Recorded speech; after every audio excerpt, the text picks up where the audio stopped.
Oh, you're here before me. How are you? You okay? And have you done any of these before? No. No, this is your first one. Don't be too nervous. Yes. We are sitting here at the academy. How important is this place in terms of developing stars for the future? Well, it's fantastic to have the new facility here at Oriel, or to have the use of it. I don't always attach the quality of the facility to how good your players become. I think a lot of it's to do, yes, partly that's responsible, but it's a lot more to do with the coaching methods, the coaches that you have, and the programs that the kids are in. You know, we have introduced, as you're probably aware, box soccer into the academy at the younger age groups, 8s to 12s. Then we have our own principles of play programme from sort of 13 up to the under 20s age group. So I think staff, I think coaches, I think sports scientists, I think the coaching programme, all of these things, along with the facility, go a fair way down the road to help us produce young players. Yeah. Turning the clock back to when you were 15 and gave up football for a year, what did you do in that time, and what revived your interest in the game? You've been doing research, eh? Yeah. That's an interesting question. I had played juvenile football at a team called Levein Royals, and I think under 13s and under 14s, and I really enjoyed it.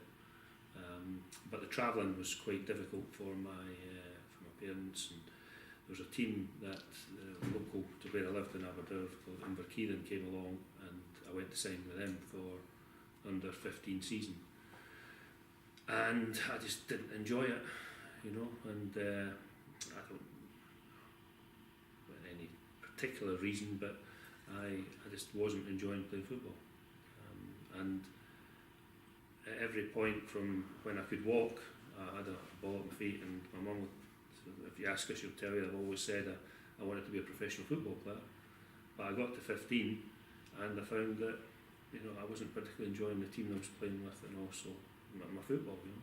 So what started or what rekindled my interest was pretty simple. My brother had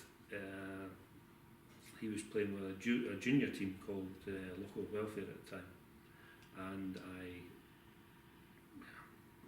just asked if I'd come along one night to train him, and it was a completely different environment. I was 15, nearly 16 at the time, and I really enjoyed the fact that we were playing serious competitive football, and that rekindled my interest. I went along to training and enjoyed it. Then I got a couple of games, and before you know it, I was away again, and I was playing football. Well, we're training weekly and playing it weekly. Well, playing every week, I should say. Yeah. And we retake that. John Robertson once told me he nailed another player's boots to the floor. When you were a player, did you play jokes on teammates, and what's the worst prank someone played on you?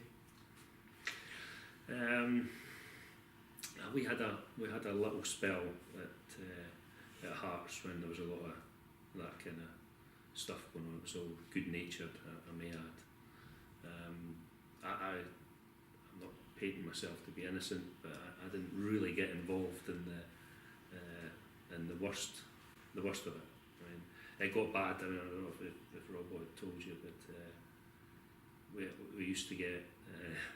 There's a guy came along to Tynecastle on a Friday and actually sold, or he brought fish. He worked at he must have worked on the boats or something, I don't know, the fish market maybe. And he brought fish along, and he would hand it out to all the players. And there was a wee spell where people were sort of planting fish in each other's cars, you know, and you know, it got quite smelly actually, but it got quite serious for a while, you know. It was crazy. There was guys getting their legs cut off their trousers and stuff like that, and it did get a little bit messy. It was good fun at the time, but yeah, I I didn't really take part in it, I promise. Okay. What are your hobbies and interests outside of Hearts? And if you were not a footballer, what do you think you would have done? My hobbies and interests, for the last 2.5 years I've not had any hobbies or interests. I've been working here full time, so I used to play a bit of golf. I don't play so much now. I still enjoy walking. We've got 2 dogs, and I get sort of a feeling of peace and quiet when I get out walking the dogs. That's probably the thing I enjoy most. As I say, I haven't played an awful lot of golf, but this is it's an exciting time at Hearts, and I just want to make sure everything's running properly and everything's heading in the right direction. So I'm sort of 24/7 just now trying to make sure this project works. Yeah. Moving on to the present, have you ever had the hairdryer treatment from Anne Budge, and what's she like to work for? Have I had the hairdryer treatment from Anne Budge? I was close once or twice. Yeah, she did make her feelings known a couple of times. But I wouldn't say it was the hairdryer treatment. But she's a fantastic woman. But having been on the wrong side a couple of times, she's let me know it. But I need to say that to her actually. But she gave me the hairdryer treatment. When things aren't going well for the team, how do you deal with criticism? But I don't read to anything or listen to anything, or I spend most of my time working or walking dogs. Don't visit social media websites or whatever it is. So I generally we know, listen, if things aren't going well, it's evident. And we just work hard to try and make sure that we do better the next game, or we make better signings, or whatever it is. We always try hard to try and rectify it if things aren't going well. I think in football there are so many diverse opinions on what you should be doing. It's really important that you have a path that you believe in and you stick to it. Or I wouldn't be doing the job properly, or Robbie wouldn't be doing his job properly. So criticism is something that if you want to go into football and you want to be successful in football, then you have to understand that the criticism comes with the territory. So it used to bother me a lot more than it did. My probably worst experience would have been when I was a young coach at Cowdenbeath, and I think at my first season we lost 3 or 4 games in a row. We went to Queen's Park, there was 150 people there, and 8 Cowdenbeath supporters started singing "You Don't Know What You're Doing," and all the criticism I had in my time in football, that was the sorest, because at that time I was sitting there thinking, what am I doing here, But so the criticism's part of it. You just have to deal with it and just try your best for the club. That's it. The main stand is about to be demolished. Are there any quirks about the old building that you'll miss? Certainly not the space you've got in the seats. In the director's box, you can barely get your knees in between the seats. I think the stand was built at a time when people were shorter. The stand, obviously, I've been at the club, or I first arrived in the club in 1983. So it's 33 years ago. And I've had some fantastic times that are associated with that stand. Also some difficult times as well. But I'm just trying to think if there's anything in particular. I do remember one of it probably wasn't funny at the time for the referee, but I do remember the old one of the directors, Douglas Park, locked a referee in the referee's room after the game, in a particular game where his performance hadn't been very good. Certainly didn't favour Hearts. door and locked the referee and his linesman in the room and left. So I don't know.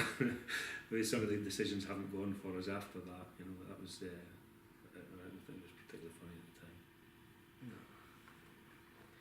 Where do you see yourself in 3 to 5 years, and what ambitions do you have for the team? 3 to 5 years in football is a long time. When I joined the club for the third time, I said to Anne that I would stay for 5 years. I mean, people talk about this sort of 5-year plan. I mean, the 5-year plan really is based around how long Anne thought it would take to stabilise the club, and then also for the supporters to pay back their money, and for the shares to change hands back from Anne to or change hands from Anne to the supporters. So the initial sort of 5 years was based around that premise, that time scale of getting the club out of administration, getting it stabilised, and selling the club to supporters, and then from then it's it's up to FoH and our supporters to decide what they want to do with the club. So that initial 5 years was something I signed up for. I said, look, I'm excited by the project, and I'll be there for 5 years. That's my plan. So what I'm going to be doing, well, that's 2.5 years gone already actually, but what I'm going to be doing in 5 year time, I don't know. Anne has extended her time by using the Foundation of Hearts money to help pay for this new stand. So obviously she's not getting paid her money back just now, so that money will then be diverted into this new project. So that will extend slightly the term that she's at the club, I believe.